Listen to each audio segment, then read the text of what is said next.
What if the path to true enlightenment isn't paved with light, but with darkness? What if the real key to awakening doesn't lie in meditation retreats, positive affirmations, or chasing bliss, but in facing the one thing we instinctively run from, our own shadow? For centuries, humanity has romanticized enlightenment as a pure, untouchable state. A realm where pain dissolves, ego vanishes, and the soul floats in perfect peace. Religions, philosophies, self-help movements all promised us salvation through transcendence. But Carl Jung, one of the greatest psychological explorers of the human soul, warned us. Real transformation doesn't happen by escaping into the light. It happens by descending into the darkness within ourselves. By encountering the uncomfortable, the unacceptable, and the forgotten parts of who we are. You see, within every person lurks a shadow. A silent twin stitched from repressed fears, denied desires, ugly truths, and secret wounds. It's the part of you that you don't show others, and often, you don't even admit to yourself. And yet, it drives your actions. It colors your relationships. It silently shapes your destiny. So here's the uncomfortable question. Can you ever truly awaken without confronting your shadow? Is it possible to touch the divine while rejecting half of yourself? Or is real enlightenment not about floating above human flaws, but about embracing them, understanding them, and integrating them into the wholeness of who you are?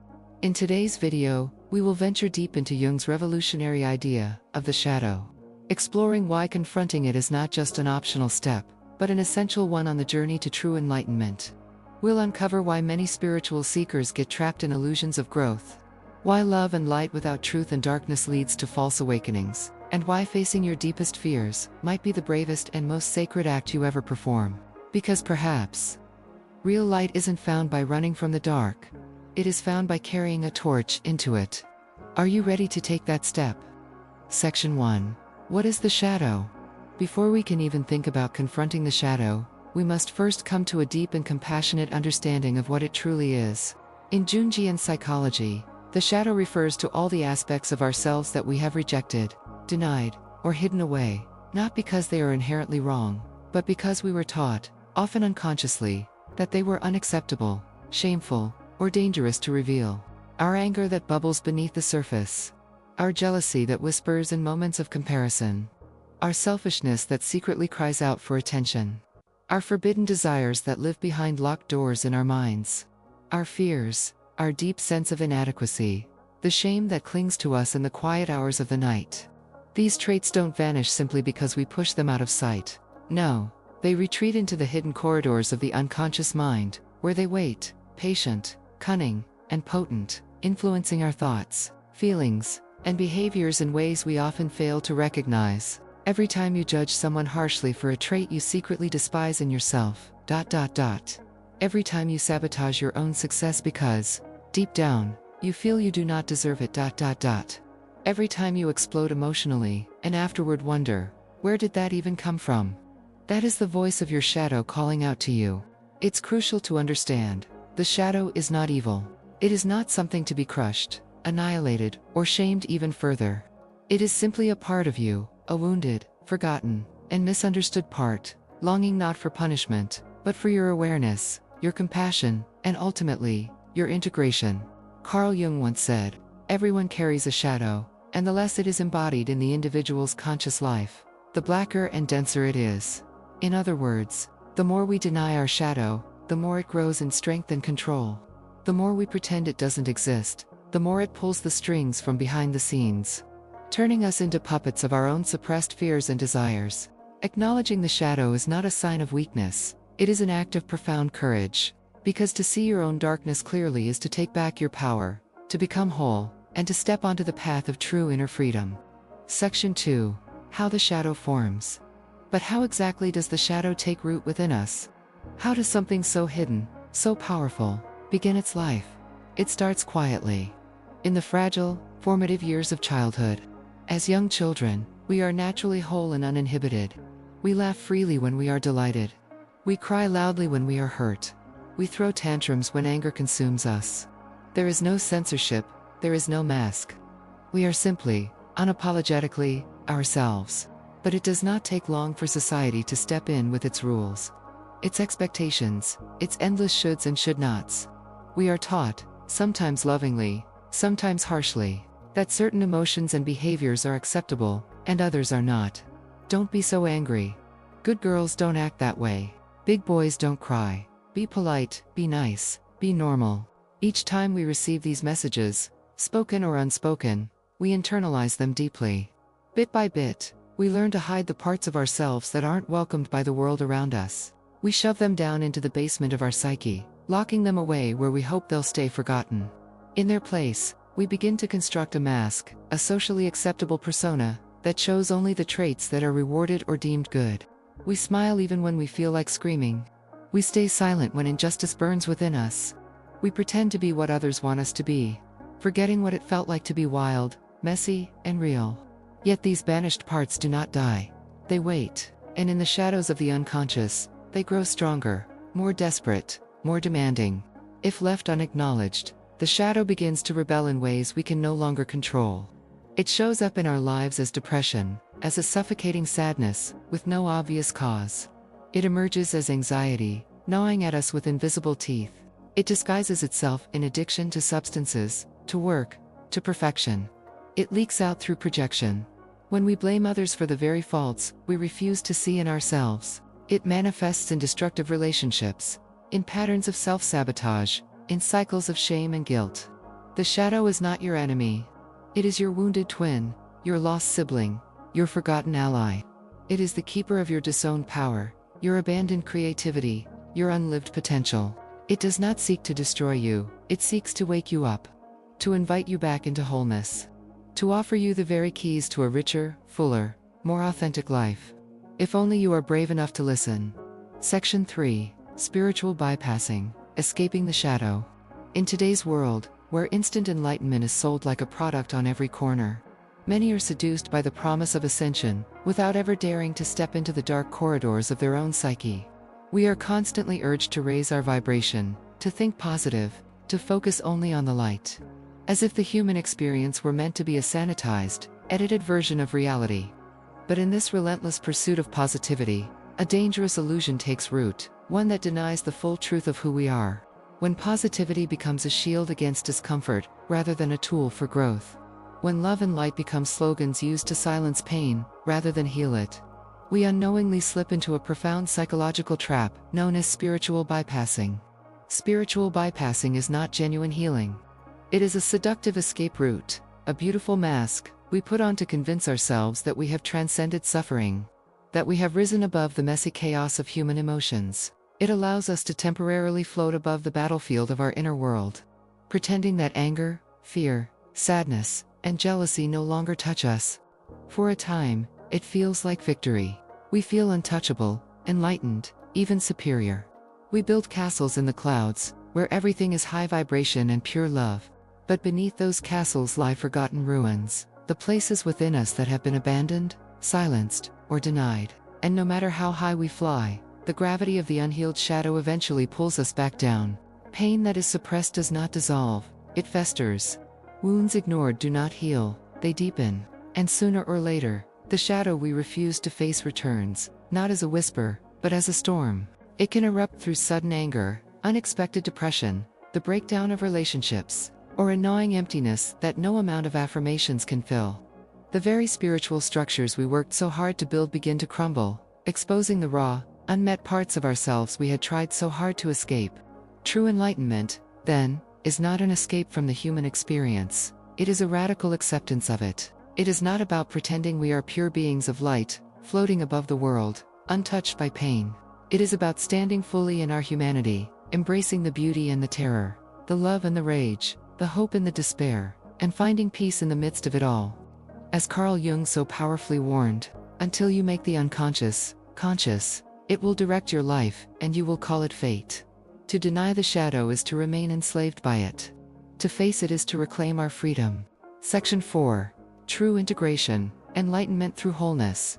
Real transformation does not begin with denial. It begins with an unflinching willingness to meet ourselves where we are broken, beautiful, terrified, magnificent.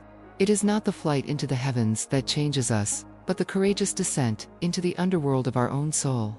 To confront the shadow is not a punishment. It is sacred work, the work of a warrior of the soul. It is an act of radical love, to look into the mirror of our being, and say, yes, I have anger that burns like fire. I have fear that freezes me. I have desires that shame me, and wounds that bleed unseen. And they are all part of me. This is where true spiritual maturity begins.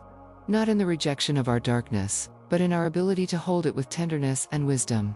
To aid in this sacred inquiry, ask yourself with fierce honesty, what do I judge most harshly in others, and what does it reveal about myself? What emotions do I suppress out of fear of being rejected or unloved? In what ways do I wear masks to appear acceptable or spiritual to others? What truths about myself have I buried so deeply that even I am afraid to unearth them?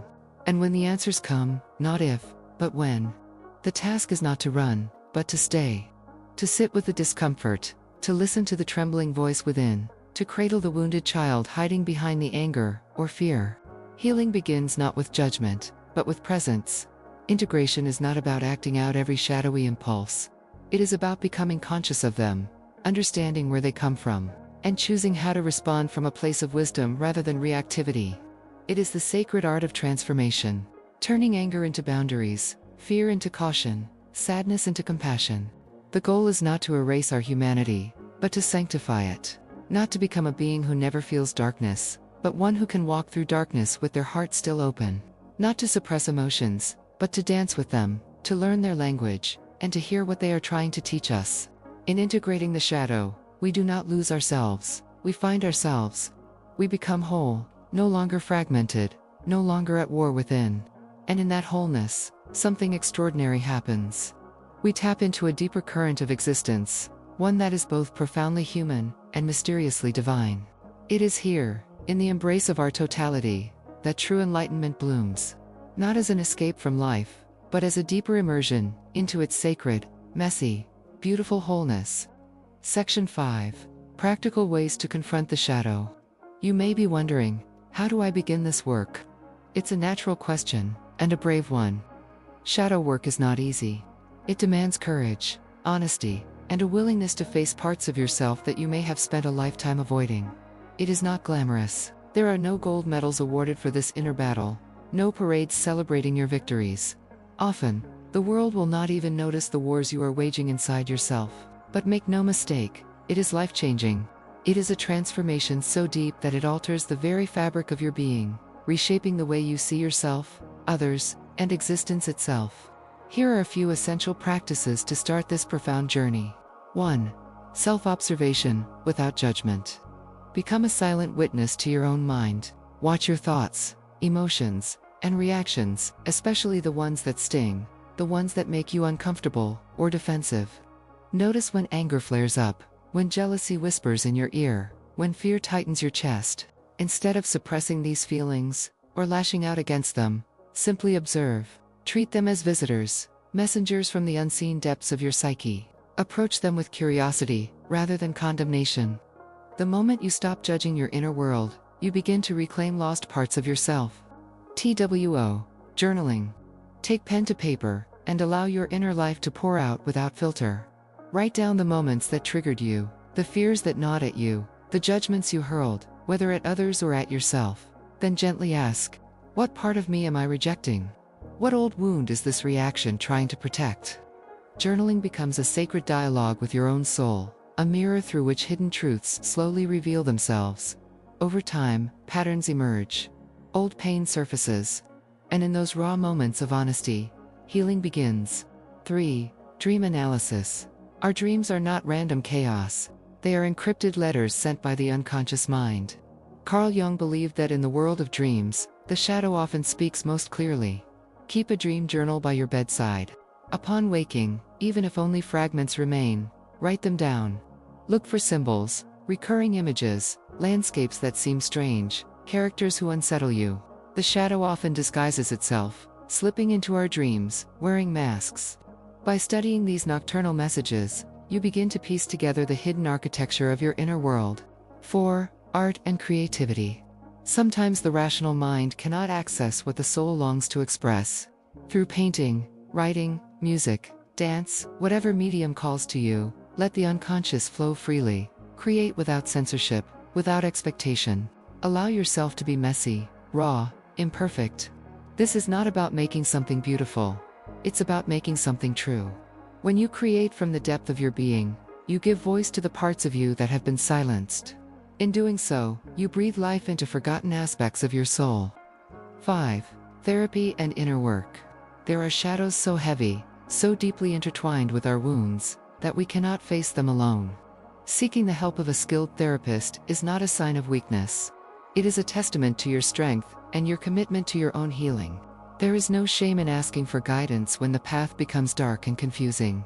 The right support can illuminate parts of you that you didn't even know existed, and can hold the space for you to integrate them with compassion and care. 6. Embrace discomfort. When painful emotions arise, anger, grief, shame, fear, lean in, sit with them, even when every fiber of your being screams to run away. Ask them questions. What are you here to teach me? What truth am I resisting? Understand that discomfort is not your enemy. It is your compass, pointing you toward the places that need healing the most. The treasure you seek is often buried beneath the very feelings you have been taught to avoid. Remember always, the path through the shadow is not a detour from life. It is the very heart of life. To confront the shadow is to walk the road that leads to genuine freedom, authenticity, and profound inner peace. Conclusion. Embracing the darkness to find the light. True enlightenment is not a flight from the human experience. It is not about transcending reality, or escaping the messy, painful, glorious business of being human. It is a radical acceptance, a fierce, loving embrace of all that you are. It is found not by erasing your flaws, your scars, your darkness, but by weaving them into the tapestry of your soul. It is not about floating above the world in detached bliss. It is about sinking deeply into the fertile soil of your own being, where both pain and beauty dwell side by side, where the darkness lives, the light is born. Carl Jung showed us that the human psyche is not a battlefield of good versus evil. It is not a house divided, but a vast, mysterious landscape. Mountains of hope, valleys of fear, forests of forgotten dreams, rivers of longing, all woven together in a living whole. Every part of it must be seen, honored, embraced, for it is all part of you. So I ask you again, is true enlightenment possible without confronting the shadow? Or is the shadow not the obstacle to the path, but the doorway itself? The journey inward is the journey home. It is the return to wholeness. It is the remembrance of who you truly are, beneath the masks, beyond the fears. Will you take the first step? If you found this exploration meaningful, subscribe for more deep dives into the mystery of the human soul. And always remember, the light you seek is not something you must earn, chase, or find outside yourself.